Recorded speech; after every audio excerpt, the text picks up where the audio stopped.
बुद्धिमत्तेच्या तासामध्ये आपले सहर्ष स्वागत आहे. तर या आपण आज त्रिकोणाची संख्या मोजणे हे पाहणार आहोत. तर आता पहा, ही डायग्राम आपण आज घेतली आहे. तर ह्या डायग्रामला आपल्याला सोडवायचे आहे. तर याच्यात त्रिकोण किती आहेत असं तुम्ही पण कमेंटमध्ये सांगू शकता की त्रिकोण यामध्ये किती आहेत. तर हे पहा, या एका आकृतीसाठी 8 त्रिकोण येणार आहेत, ह्यासाठी 8 येणार आहेत आणि ह्यासाठी 8 येणार. हे 8 कसे आले हे माझ्या दुसऱ्या व्हिडिओमध्ये पाहू शकता. तरी आता आपण याला सोडून घेऊयात. हे एका एकामध्ये 8 आले आणि 8 तरी किती झाले,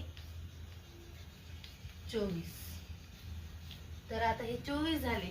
पण आता काही त्रिकोण राहिले आहेत मोजायचे, यामध्ये आपण मोजून घेऊयात. हे फक्त एका त्रिकोणाची हे होते, उत्तर होते, त्यामुळे हे त्रिकोणाचे झाले. पण सोबत सोबत त्रिकोण आल्यामुळे यामध्ये थोडेसे मोठाले पण त्रिकोण येऊ शकतात. त्यामध्ये आपण पाहूयात.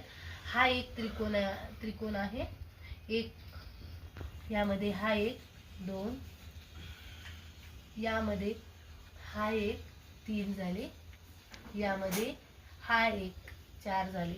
तर हे 4 म्हणजे 24 प्लस आपल्याला 24 प्लस 4 करायचे आहेत. 24 प्लस 4 केल्यावर याचे उत्तर येणार आहे 28. हे पहा, या डायग्रामचे उत्तर 28 येणार आहे.